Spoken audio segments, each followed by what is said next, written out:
para nós. Mateus 28, 18 a 20. Não era pura coincidência, Luiz? Não, né? O Senhor está no controle.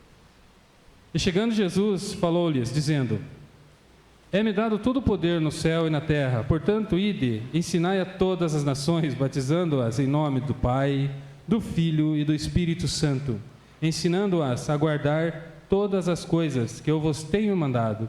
E eis que eu estou convosco todos os dias, até a consumação dos séculos. Amém? Amém.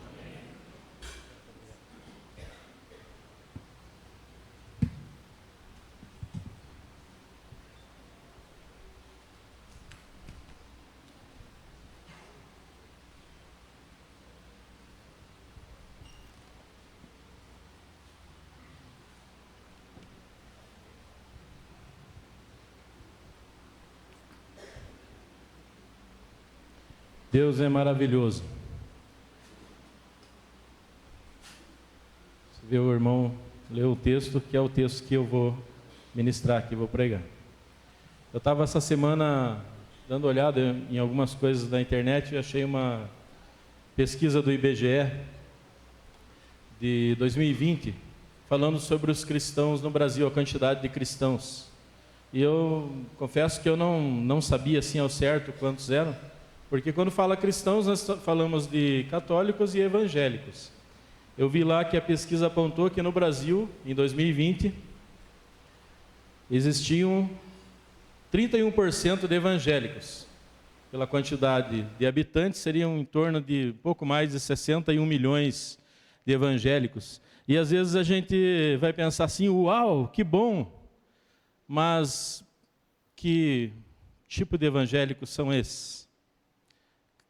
Aí se você pegar os cristãos católicos, em torno de 54%, quase 55% também, que dá mais de 104 milhões.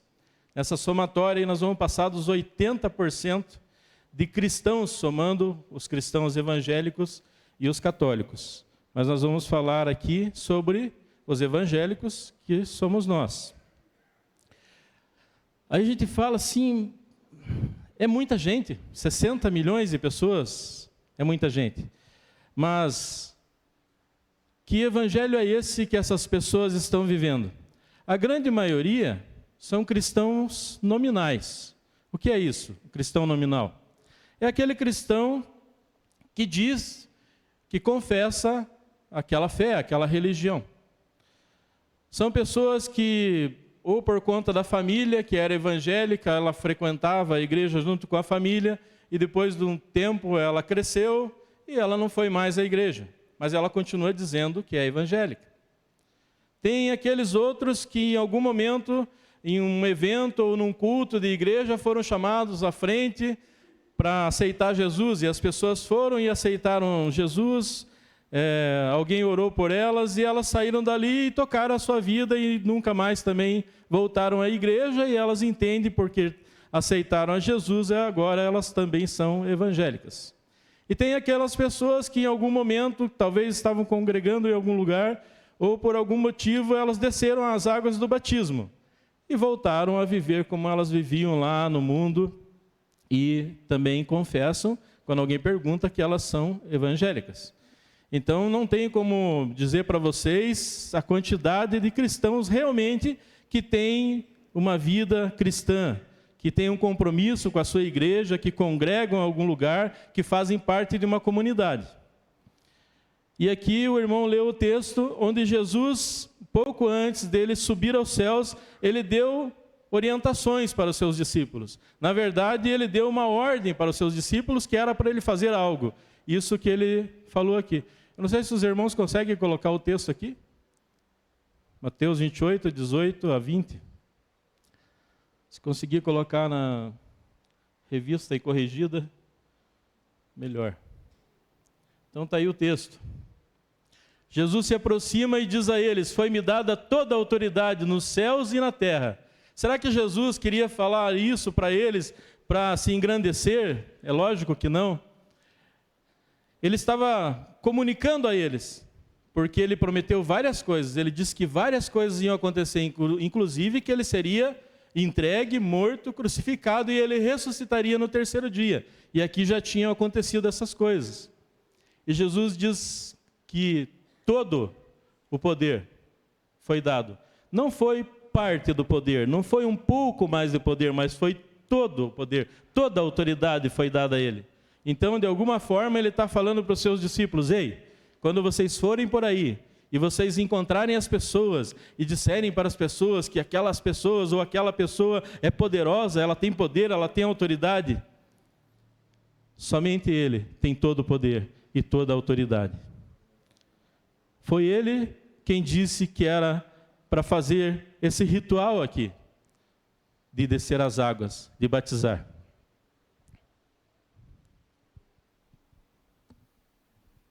E o que Jesus fala, o que ele diz, se cumpre. Só consegue realmente comandar quem tem autoridade.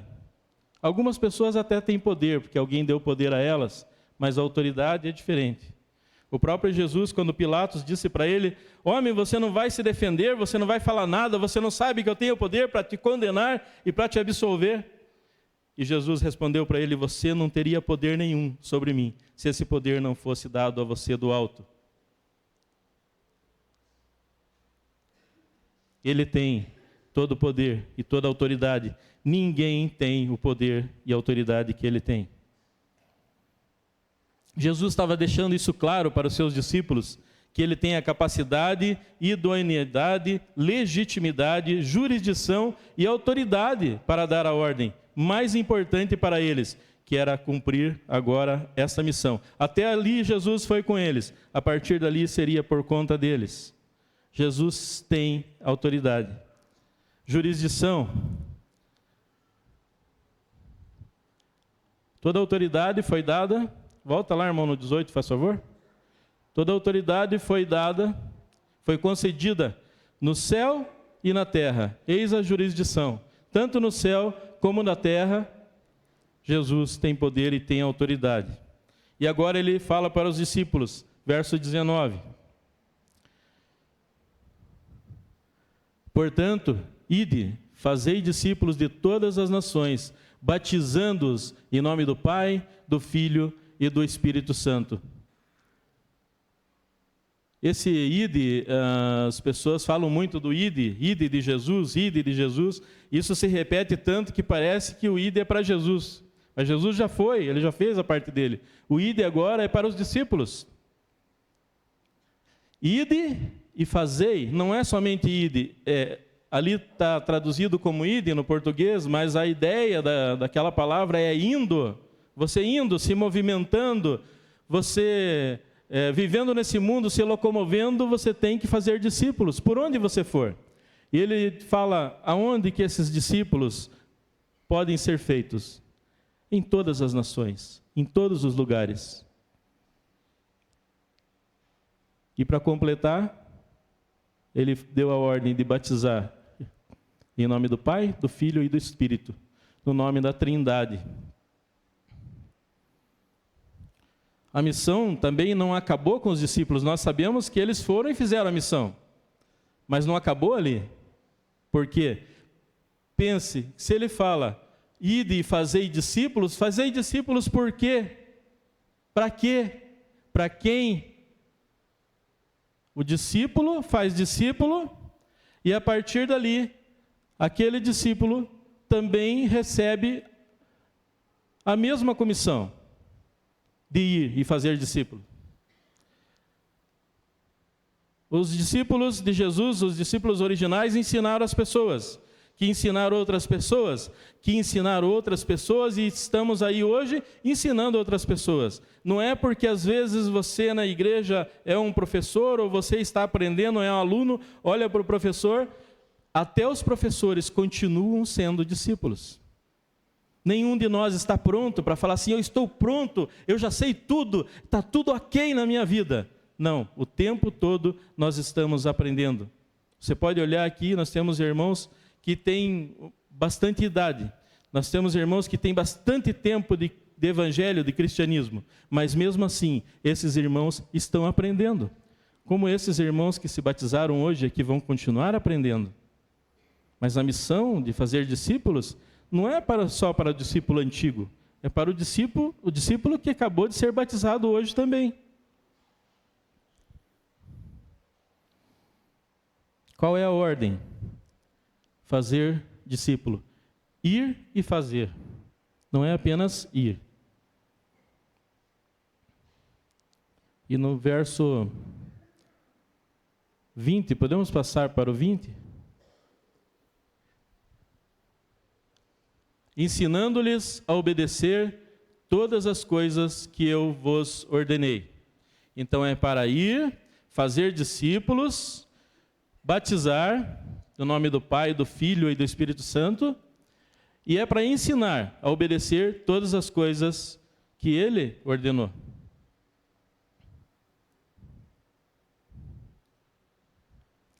Tem uma palavrinha aqui que quando a gente lê, ela passa desapercebida, que é obedecer.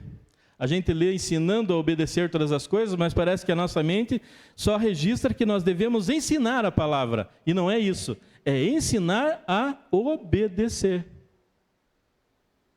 Tem algo muito mais importante nisso, que é ensinar a obedecer. Hoje nós vivemos um evangelho, um cristianismo de muitas pessoas desobedientes. Desobedientes aos pais, desobedientes à liderança e desobedientes até a Deus. E eles dizem, eles confessam que são evangélicos. A parte importante muitas vezes é negligenciada. Parece que a gente foi se acostumando com certas coisas, e certas coisas viraram rotina na vida cristã, que simplesmente se a pessoa levanta a mão e diz que aceita Cristo e recebe uma oração, pronto, está feito, acabou, ótimo, está cumprida a missão. E às vezes a pessoa aceita Cristo, se batiza, pronto, está feito, não precisa fazer mais nada. A ordem de Jesus é clara. É para fazer aquelas coisas, mas ensinar a obedecer algumas coisas, só a parte que agrada a gente na Bíblia? Não, ele diz que é para ensinar todas as coisas que ele ordenou, aquilo que ele ensinou. É para os discípulos que têm mais experiência, um pouco mais de conhecimento, de vivência, ensinar os mais novos o que ele ensinou. Não é o que eu penso, não é os valores humanos, não é regras humanas, mas ensinar o que Jesus ensinou. Por aí tem ensinado muitas coisas para as pessoas. A gente vê um evangelho estranho, esquisito. Eu viajo muito e às vezes começo a conversar com as pessoas, alguém já fala assim, eu também sou evangélico. E aí a pessoa começa a conversar, você vai percebendo, você já começa a imaginar, esse irmão é de tal igreja, só pelos valores, as coisas que ele fala, né? Eu procuro tirar do meu vocabulário, os irmãos que me conhecem sabem, aquele negócio do crentismo, tá amarrado, glória, eu falo essas coisas, mas eu evito aí fora, porque não que eu estou me escondendo, porque é esquisito. A pessoa já olha assim, cara esquisito, você fala uns negócios estranhos, e a gente vai percebendo conforme a pessoa fala, você mais ou menos já sabe até a igreja que ela frequenta. Não condenando, mas para ensinar para as pessoas, não é crendices, não é ficar repetindo as coisas feito papagaio, mas ensinar o que o nosso Salvador e Senhor ensinou. Senão ele não teria ensinado, se fosse para ensinar valores humanos para as pessoas. Mateus 19 diz aí, né? Vão e façam discípulos, batizem em todos os lugares. Aí você pega Marcos 16, não precisa abrir lá, diz assim, preguem para todas as criaturas. Aqueles que crerem e forem batizados serão salvos. Quem não crer será condenado. E daí tem outros textos também que falam sobre essa parte da missão, nós não vamos entrar neles, mas você vai ver aí em Lucas, vai se repetir, em João alguma coisa, Atos 1:8, que ele fala assim, permaneçam em Jerusalém até que do alto sejam revestidos com poder, para que sejam minhas testemunhas, tanto em Jerusalém como na Judéia, em Samaria e até os confins da terra. Faz parte disso daqui. A vida do cristão é ser testemunha, é testemunhar. Você testemunha de algo que você viu, de algo que você ouviu falar, de algo que você conhece, de algo que você vive, de algo que você tem alguma experiência. Você que desceu hoje aqui às águas, amanhã você já pode testemunhar para as pessoas. As pessoas pegam o texto aqui de Marcos, diz, pregue o evangelho a toda criatura, ela já fica imaginando, por conta dessa questão do português, que muitas palavras são traduzidas de uma forma que a nossa mente brasileira, vamos dizer assim, dessa língua portuguesa, ela nos leva para uma armadilha muitas vezes, porque nós entendemos as palavras erradas e com isso nós acabamos entendendo errado o evangelho. Quando ele fala preguem, a pessoa já pensa, nossa, mas pregar é o que eu estou fazendo aqui, então eu vou ter que ir lá em cima. Não, pregar é ensinar, é evangelizar, testemunhar, falar sobre as boas novas do reino. É isso, é falar para o teu amigo, para o teu irmão, para o teu pai, para a tua mãe, para a tua avó, para o teu avô, para o teu neto. É testemunhar para aqueles que estão perto de você, é indo, como estava escrito ali, indo fazei discípulos. O tempo todo, falem para as pessoas do amor de Cristo, fale do evangelho, fale das tuas experiências. Hoje eu estava lembrando, que eu sei que sempre tem essa parte que os irmãos testemunham, como foi a conversão e tal, e eu fiquei lembrando, a minha conversão foi todo um processo, porque eu era muito duro com essa questão do evangelho, eu odiava a crente, tinha ódio de crente, mas um dia alguém falou para mim, você tem que mudar. Falou a palavra, um falou um versículo, outro contou o testemunho, eu escutei, alguém falou e leu um trecho da palavra, e eu ouvi uma pregação, e mesmo não aceitando, chegou um momento que aquilo começou a fazer sentido, aquelas coisas parece que se encaixavam, não eram uma loucura como eu pensava, não era coisa de gente alienada, muito pelo contrário, e eu comecei a ler a Bíblia, e eu fui lendo a Bíblia, e chegou um momento que não teve outra escapatória. Eu aceitei o evangelho. Então foi um processo, para algumas pessoas é um processo duro, um processo de anos de rebeldia, até que chega um momento que ela aceita.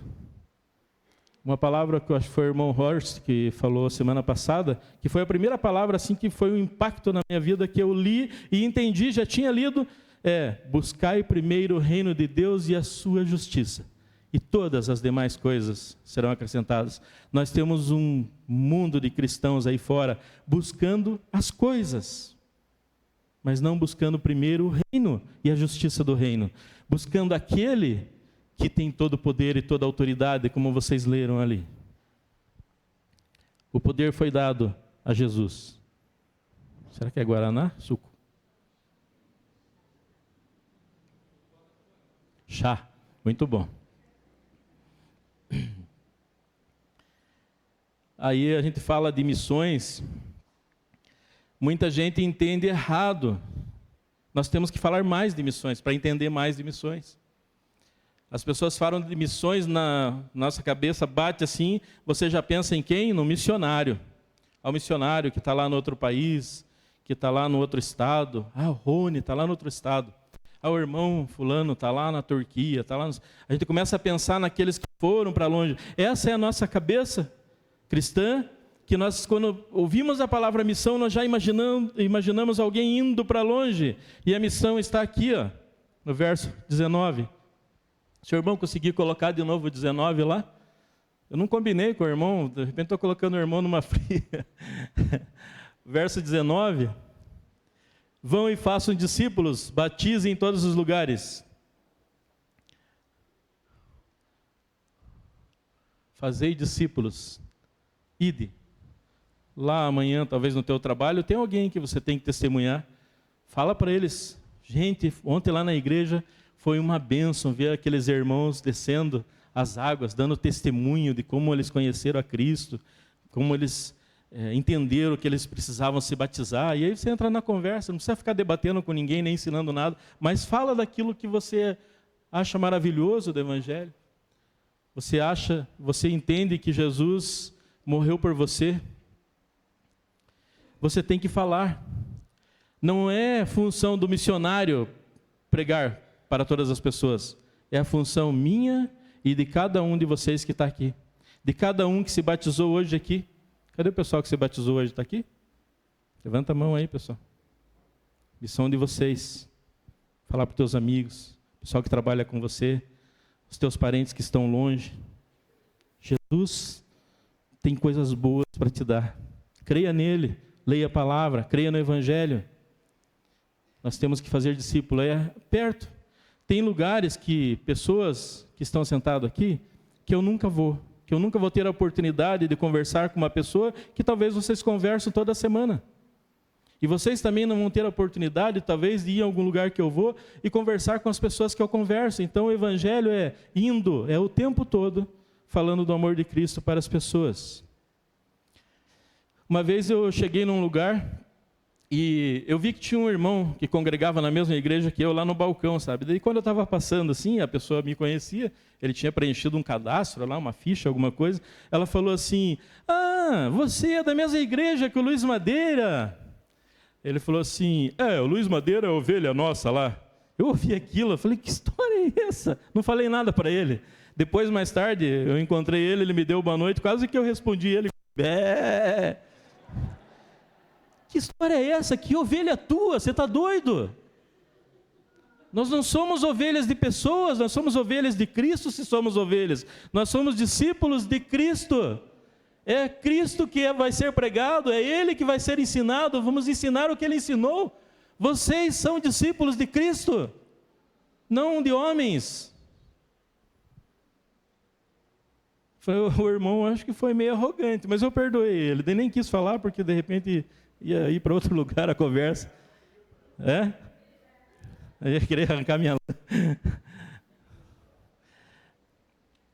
A gente tem que entender que os discípulos são de Cristo, não são nossos. Se alguém se converte porque você fala, porque você faz o convite, porque você prega, você não deve se vangloriar disso, porque foi Cristo quem morreu. Foi Ele quem entregou a sua vida. Para nós coube, vão e façam discípulos em todas as nações. Talvez algumas pessoas não entendam o que é discípulo, uma definição de dicionário diz que pessoa que aprende, aquele que recebe instrução, aluno. Essa palavra está diretamente ligada à disciplina. Mas o que é um discípulo de Cristo? Uma definição bem básica. Pessoa que creu na mensagem de Cristo, nós vimos hoje aqui, e entendeu que Ele veio ao mundo para perdoar os pecados de todos os homens que se arrependem, que recebem o ensino e são batizados, e continuam aprendendo. Fazer discípulos em todos os lugares. Fazer discípulos é o centro da grande comissão. Eu não lembro se eu falei no começo, há umas semanas atrás, os irmãos me chamaram, me desafiaram, que era a época do aniversário da igreja, a parte que ficou para mim, era falar qual é a missão da igreja. E no final aqui, nós vamos responder, baseado nesse texto, nas coisas que nós estudamos, que vocês entenderam, nós vamos responder, tentar responder qual é a missão da igreja. Fazer discípulos é uma ordem de Jesus, não é uma sugestão. É a grande comissão e nunca deve ser uma grande omissão dos cristãos. Cada cristão tem que fazer a missão. Falando com a pessoa que ele conhece, a pessoa que ele gosta, a pessoa que ele ama, dê o bom testemunho. Às vezes você vai pregar o evangelho sem precisar falar. Somente com o seu testemunho a pessoa vai olhar e vai falar assim: eu não aguentava isso que você aguentou, irmão. Mas você vai falar: mas eu aguento porque Cristo aguentou coisas piores e Ele tem me ensinado que eu tenho que entender, sofrer muitas vezes o dano e perdoar as pessoas.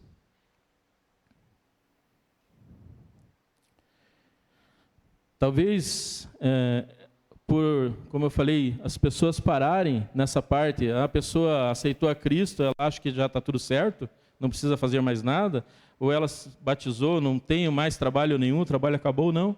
Talvez por isso nós tenhamos aí, o IBGE diz que tem 31% de evangélicos, 61 milhões aproximadamente. Mas que evangélicos são esses? Sabe por quê? Vamos supor que esses 61 milhões de evangélicos brasileiros, a partir do ano que vem, 2024, eles falem assim para eles mesmos, façam um desafio para eles mesmos: esse ano eu vou falar de Jesus para várias pessoas, e eu quero até o final do ano que uma pessoa se converta. Se uma pessoa se converter, cada evangélico desse levar uma pessoa, nós vamos ter 120 milhões, 122 milhões, em um ano. E se continuar isso no outro ano, cada um tentar levar mais uma pessoa a Cristo, nós vamos ultrapassar a quantidade de habitantes desse país. Mas por que isso não acontece? Porque muitas pessoas acham que a função de evangelizar, a função de levar a palavra para os outros, por todo mundo, é do missionário.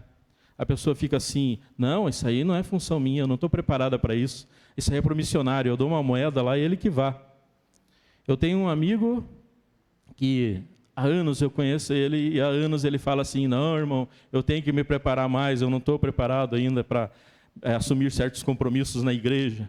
E há anos ele fala a mesma coisa. Sabe quando que ele vai assumir um compromisso enquanto ele continuar com essa atitude? É indo e fazendo. Não tem como adquirir uma grande bagagem para daí começar a fazer.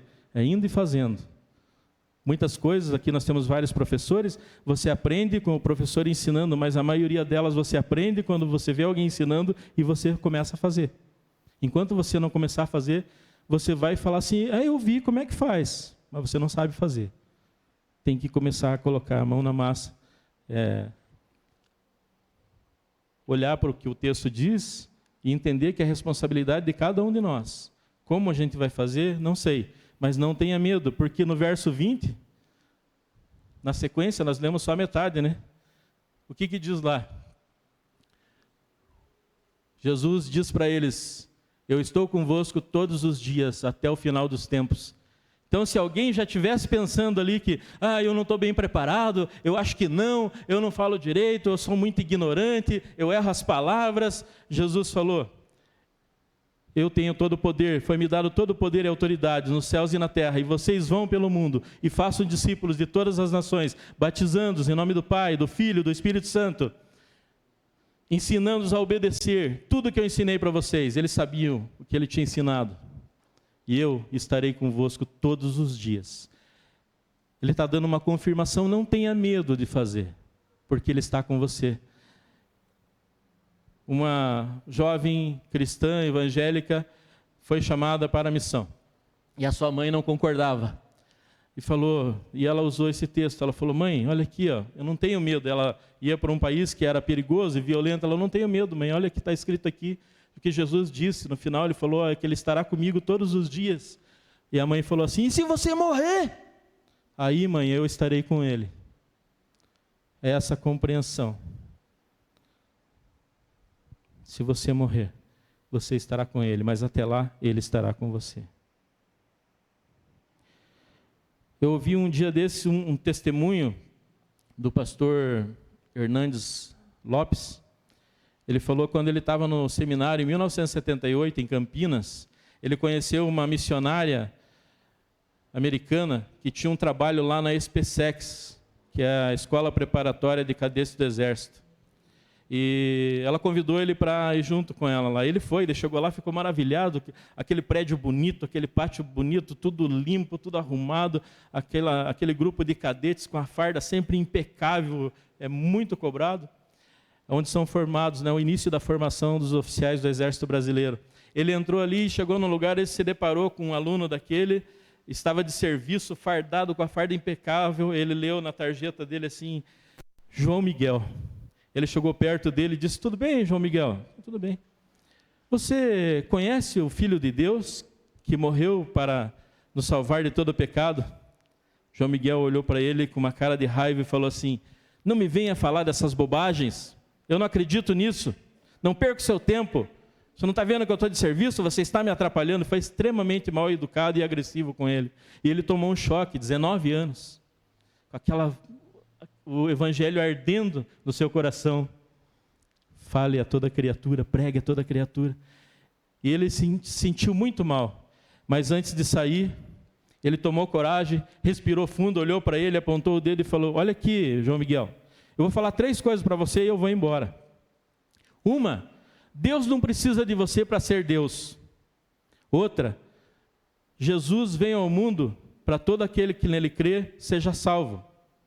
E ele morreu por você também. E outra, se você continuar do jeito que você está, você vai parar no inferno. E virou as costas e foi embora, porque o João Miguel estava armado com uma metralhadora. Ficou com medo também. O que aconteceu? No outro dia ele estava lá no seminário, bem tranquilo, chegou a missionária e falou assim: Hernandes, você tem que ir lá em casa agora comigo, urgente. Mas por quê? O que aconteceu? João Miguel está lá na minha sala, falou que quer falar com você e não vai sair de lá enquanto você não for lá.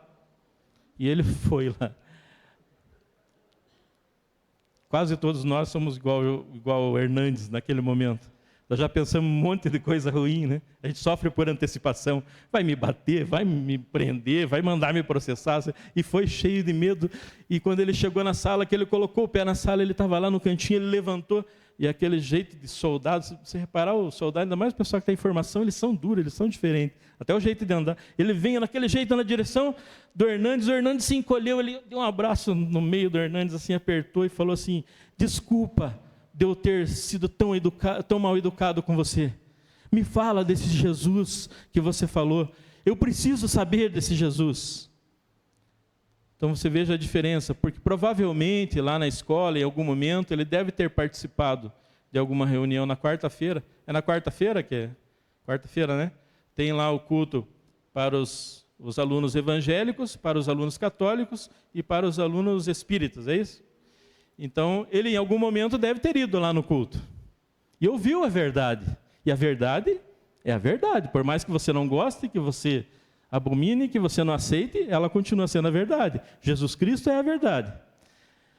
E ele fez aquela somatória de coisas e aquilo deve ter sido ruim para ele demais. No outro dia ele teve que falar com ele. O que aconteceu? Isso foi em 1978.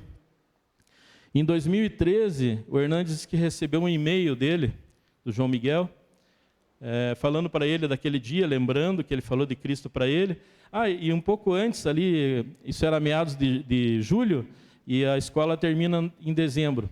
E ele falou para o Hernandes que ele tinha levado 3 colegas de curso a Cristo também, testemunhando, falando. Não fez grandes pregações, grandes ensinos, falando ali no dia a dia. 3 colegas foram levados a Cristo. Nunca mais viu ele. Em 2013 recebeu um e-mail dele, agradecendo por ter falado de Cristo para ele, falou que ele também agora era um ministro do Evangelho, e tinha sido promovido a coronel na ocasião, e tinha a esperança que seria um dia general. E aí ele soube que o Hernandes estava pregando 2 semanas depois esqueci o nome da vila, lá em São Paulo. Enfim, não interessa. Aí ele estava lá pregando, e ele falou que no final do culto veio aquele senhor vindo na direção dele. No primeiro momento não reconheceu, daí quando falou com ele, ele reconheceu que era o João Miguel. 35 anos depois. Ele vem e falou: eu vim aqui, Hernandes, te dar um abraço, te agradecer mais uma vez por você ter falado de Cristo para mim. Eu era um cara perdido, e você naquele dia falou a verdade para mim. Se eu morresse daquele jeito, eu iria parar no inferno. Mas você falou de Cristo para mim, apresentou a esposa, deu um abraço para ele, deu um abraço nele, e o Hernandes falou que naquele momento ele ouviu a voz do Senhor, dizendo para ele: abra a tua boca. Irmão, abra a tua boca, não tenha medo. Ele tem todo o poder. E ele disse que estará com você todo o tempo, até o final de todas as coisas.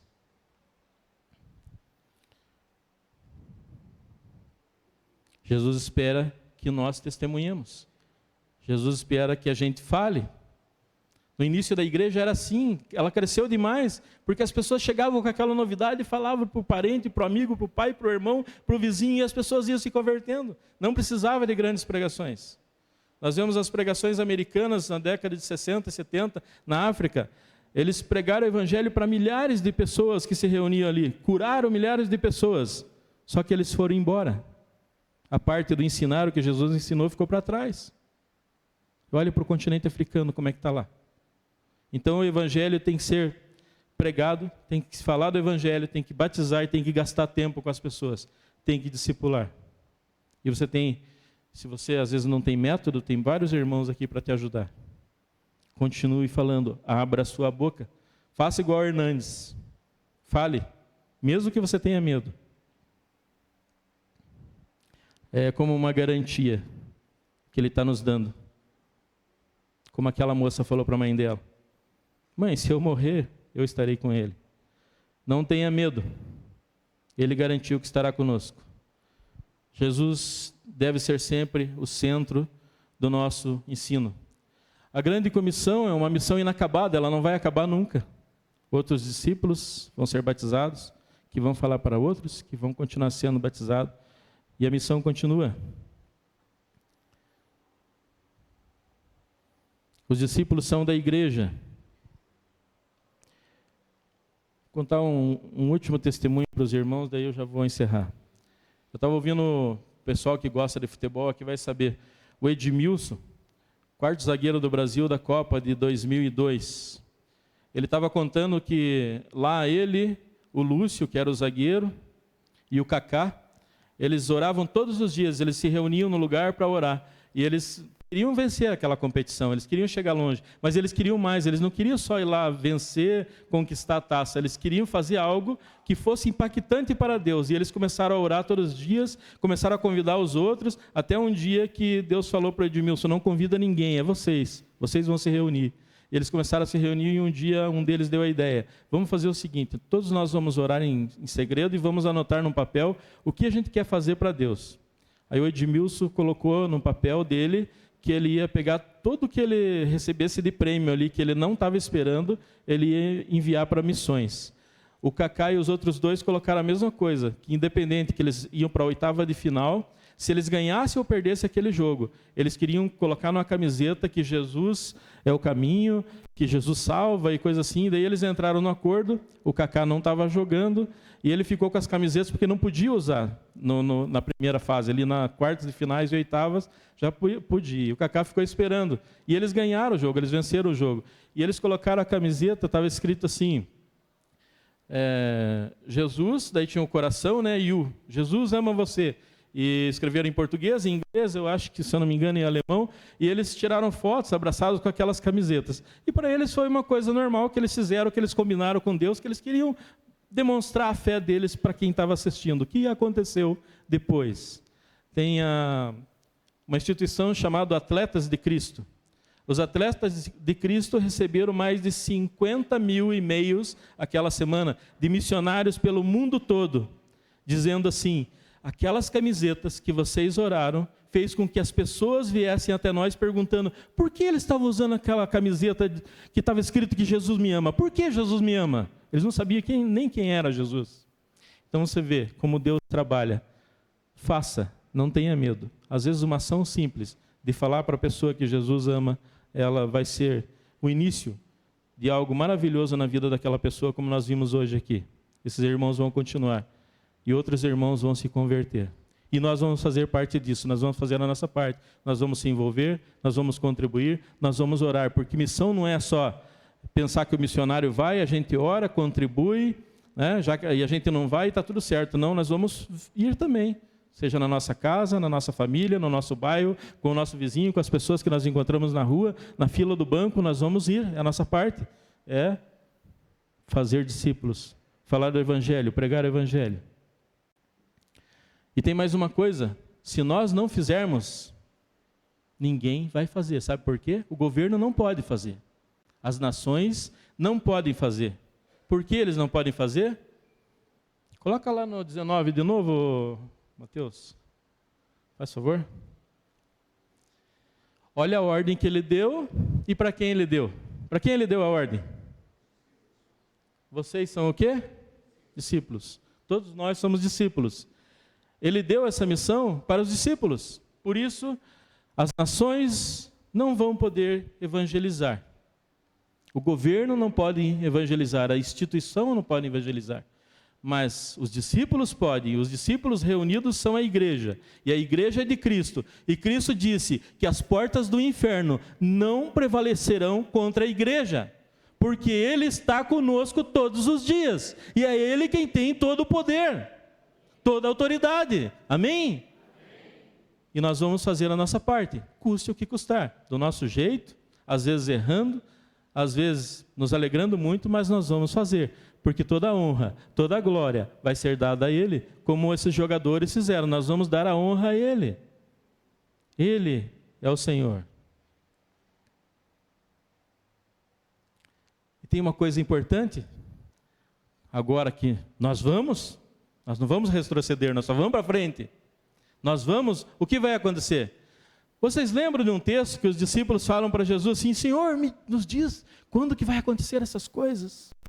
Quando que vai ser o final de todas as coisas? Ele começa a falar de terremotos, de doenças, de guerras, várias coisas, e os discípulos ficam perguntando, mas tem uma parte importante que passa desapercebido, que tem a ver com isso daqui.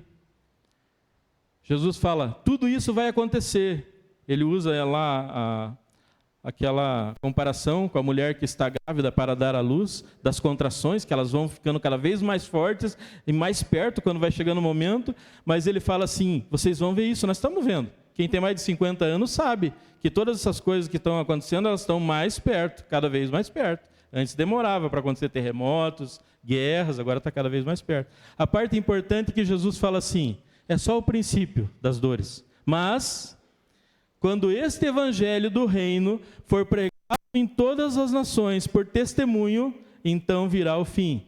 É ensinar o que ele ensinou. O evangelho do reino é o que ele ensinou. Era essa a proposta dele.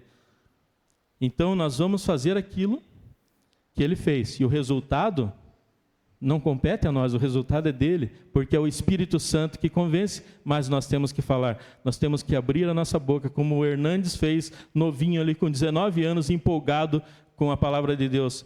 Teve a coragem de enfrentar um homem armado e falar que se ele não aceitasse, ele ia ter um problema, se ele continuasse daquele jeito. Ele ia, provavelmente, para o inferno. Porque nós sabemos que Jesus é o caminho, ele falou, não existe outro caminho. Por mais que as pessoas tentem dizer que existem outros caminhos, nós sabemos que não existe. Né, Fabrício? Jesus é o caminho. Não tem outro caminho. É nesse caminho que nós temos que andar. Fica firme. A missão não acaba quando a pessoa diz que aceita, nem quando ela se batiza. Todos precisam ser evangelizados e ensinados. Precisam aprender a guardar tudo aquilo que Jesus ensinou. E para a gente terminar, qual é a missão da igreja? Primeira frase lá em cima. Fazer discípulos. A função da igreja. A função do discípulo é fazer discípulo. Que Deus abençoe essa noite maravilhosa. Que Deus abençoe você, que tomou essa decisão e que desceu as águas hoje. Continuem firmes. Peça ajuda para os irmãos quando vocês estiverem em dificuldades. A gente vê dos 31%, lembra que eu falei? Tem muita gente perdida por aí sem igreja. O grupo que mais cresce é o grupo dos sem igreja. E não tem como ser cristão evangélico e viver sem igreja. Deus abençoe a todos vocês.